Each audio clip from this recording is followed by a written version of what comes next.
ইব্রাহিম যেহেতু আমাদের মূর্তিগুলা ভেঙে তছনছ করে দিয়েছে, ইব্রাহিম যেহেতু আমাদের এই দেবতার সাথে তো খারাপ আচরণ করেছে, আমরা এটা মানতে পারি না।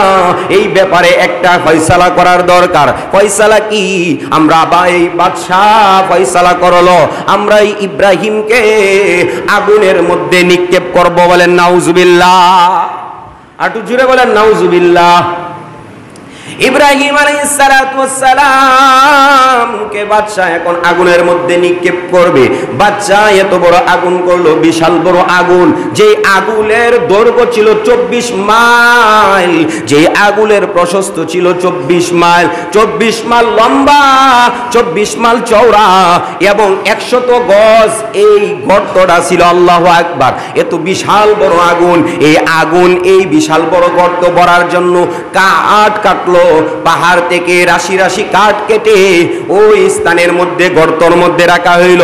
শত শত মনকে মন তেল এখানে ডালা হইল যাতে বিশাল আগুন হয়।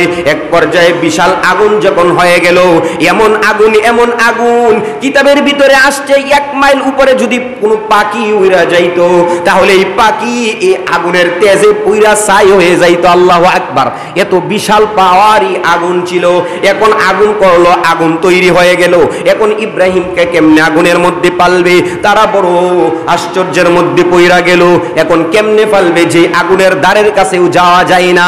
এখন এই দিক থেকে ইবলিস শয়তান পরামর্শ দিল, আমার কর্মীরা কাজ করতে করতে এখন ক্লান্ত হয়ে গেছে, এখন তাদের বুদ্ধি তাদের জ্ঞান শেষ হয়ে গেছে, আমার কর্মীদেরকে পরামর্শ দেওয়ার দরকার। শয়তান মানুষের বেশে এই অত্যাচারী নমরুদ বাদশার নিকট এসে বলতেছে, এইভাবে আগুনে ইব্রাহিমকে ফালতে পারবা না, আমার একটা পরামর্শ গ্রহণ করো।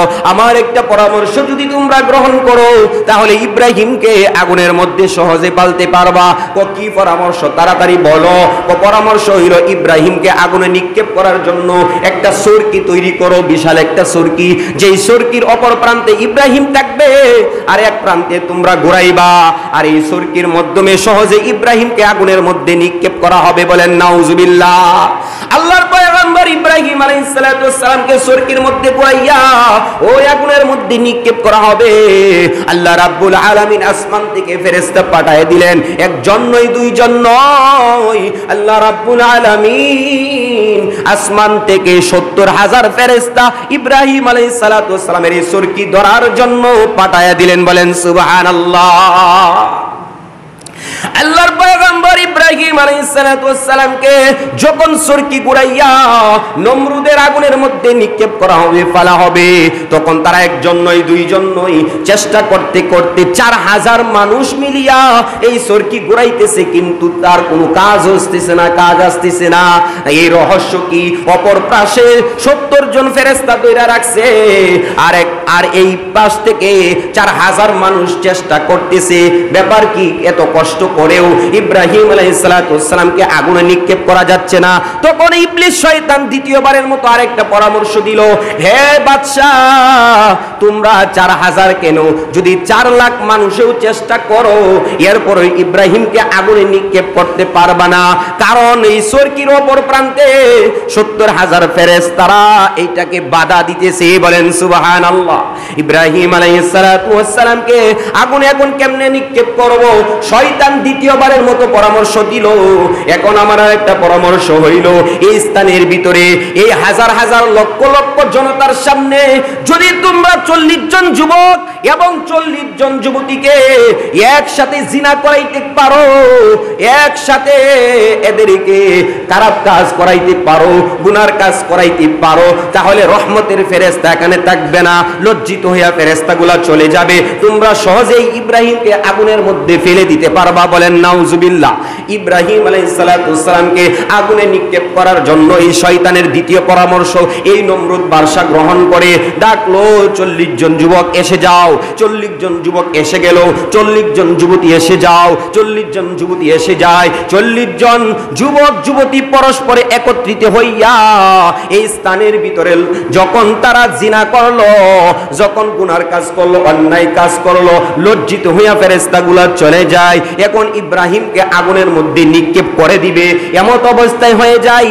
এখানে মাঝখানে একটা বিষয় বলে রাখি, ওই ইব্রাহিম আলাইহিস সালাতু ওয়াস সালামকে আগুনে নিক্ষেপ করার জন্য যেই 40 জন যুবতীরা এখানে জিনার কাজ করেছিল, দর্শনের কাজ, জিনার কাজ, পাপের কাজ করেছিল, এদেরকে সমাজের ভিতরে চিহ্নিত করার জন্য মাথার মধ্যে একটা টিপ ব্যবহার করেছিল। এ আমার অত্র এলাকার মুসলমান যুবতীদেরকে বলবো, মাদেরকে বলবো, আমার বোনদেরকে বলবো, হে বোন, আপনি যে টিপ ব্যবহার করেন, মুসলমান টিপের ইতিহাস জানেন না।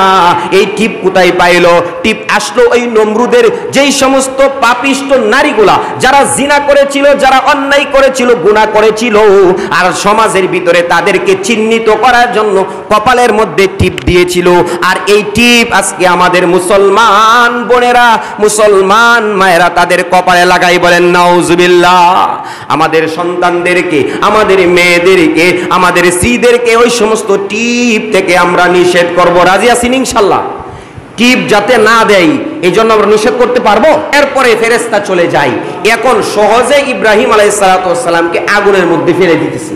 এমত অবস্থায় আল্লাহ রাব্বুল আলামিন আসমান থেকে নির্দেশ দিলেন জিবরাইল আলাইহিস সালাতু ওয়াস সালামকে, হে জিবরাইল, যাও যাও আমার বন্ধু ইব্রাহিমের কাছে যাও, ইব্রাহিমকে সাহায্য করো যাতে নমরুদে আমার ইব্রাহিমকে আগুনের মধ্যে পুরাইতে না পারে, সাহায্য করো। আল্লাহর পক্ষ থেকে ইব্রাহিম আলাইহিস সালাতু ওয়াস সালামকে সাহায্য করার জন্য ফেরেশতা জিবরাইল আলাইহিস সালাতু ওয়াস সালাম আসলেন। জিবরাইল আলাইহিস সালাতু ওয়াস সালাম এসে এখন ফেরেশতা জিবরাইল আলাইহিস সালাতু ওয়াস সালাম ইব্রাহিম আলাইহিস সালাতু ওয়াস সালামের নিকট বলেন, ও আল্লাহর পয়গম্বর, আল্লাহর খলিল ইব্রাহিম, আল্লাহ তাআলা আমাকে পাঠিয়েছেন আপনাকে সাহায্য করার জন্য, মদদ করার জন্য, নুসরত করার জন্য, সাহায্য করার জন্য। বলেন আপনাকে আমি কেমনে সাহায্য করতে পারি? আপনি যদি আমাকে নির্দেশ দেন, আমার এই পাকাগুলা দিয়া এই নমরুদের বিশাল আগুন আমি 7 সমুদ্রের মধ্যে নিক্ষেপ করব। বলেন সুবহানাল্লাহ। ইব্রাহিম আলাইহিস সালাতু ওয়াস সালাম বলতেছেন, হে ফেরেশতা জিবরাইল, তুমি যে এই সাহায্যের কথা বলেছো, এইটা কি তোমার নিজের পক্ষ থেকে আমাকে সাহায্য করার জন্য তোমার অভিমত, নাকি আল্লাহর পক্ষ থেকে? না না, এটা আমার নিজের ব্যক্তিগত পরামর্শ। ইব্রাহিম আলাইহিস সালাতু ওয়াস সালাম কতটুক ঈমানের পরিচয় দিলেন।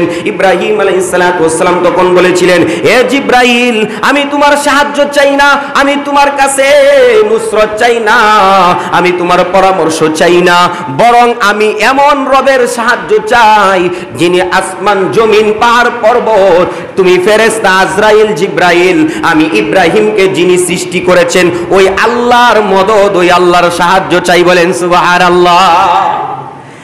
ইব্রাহিম আলাইহিস সালাতু ওয়াস সালাম যখন আল্লাহ তাআলার নিকট যেখানে এখানে ফেরেশতা আসছেন, এরপরেও উনি কেমন ঈমানের পরিচয় দিয়েছেন যে আমি ফেরেশতা তোমার সাহায্য চাই না, আমি আল্লাহর সাহায্য চাই। তখন আমার আল্লাহ তাআলা এই অবস্থায় ইব্রাহিমকে যখন আগুনে নিক্ষেপ করবেন, এর আগের ঘটনা, আগুনের মধ্যে ফেলে দিবেন, পড়ে যাইবেন, এমত অবস্থায় আল্লাহ রাব্বুল আলামিন আসমানের 7টা দরজা খুলে দিলেন। আকাশ থেকে ফেরেশতাগুলা সব কাণ্ডগুলা দেখে বলতেছেন, আল্লাহ, তোমার পয়গম্বর, তোমার খলিল ইব্রাহিমকে এই নমরুদে আগুনের মধ্যে পুড়ে ফেলবে, আল্লাহ তুমি তাকে মদদ করো, সাহায্য করো। আল্লাহ রাব্বুল আলামিন তখন সরাসরি ইব্রাহিম আলাইহিস সালাতু ওয়াস সালাম আল্লাহর কাছে সাহায্য চেয়েছিলেন, জিবরাইলের সাহায্য পর্যন্ত গ্রহণ করেন নাই। আল্লাহ তাআলা তখন এই নির্দেশ দিলেন, আমার বন্ধু আমার কাছে সাহায্য চাই, আমি আল্লাহ সরাসরি, আমি আল্লাহ আমার খলিলকে সাহায্য করার জন্য আমি আল্লাহ আমার মদদ পাঠায় দিলাম। বলেন সুবহানাল্লাহ। কেমন সাহায্য? তখন আল্লাহ রাব্বুল আলামিন ডাইকা বললেন, আগুনকে নির্দেশ দিলেন, আল্লাহ তাআলা জ্বালিয়ে দিলেন, যে আল্লাহ তাআলা জানাইলেন, কুলনা ইয়া নারু কুনি বারদাও ওয়া সালামান আলা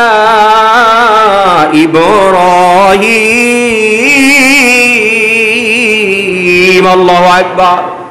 আল্লাহর পয়গম্বর ইব্রাহিম আলাইহিস সালাতু ওয়াস সালামের সাহায্যের জন্য আল্লাহ তাআলা সরাসরি আগুনকে নির্দেশ দিলেন, হে আগুন, তুমি আমার বন্ধু আমার খলিল ইব্রাহিমের উপরে তুমি এমন শীতল হয়ে যাও, এমন আরামদায়ক হয়ে যাও, যাতে আমার খলিলের কোনো ধরনের ক্ষতি না হয়। বলেন সুবহানাল্লাহ।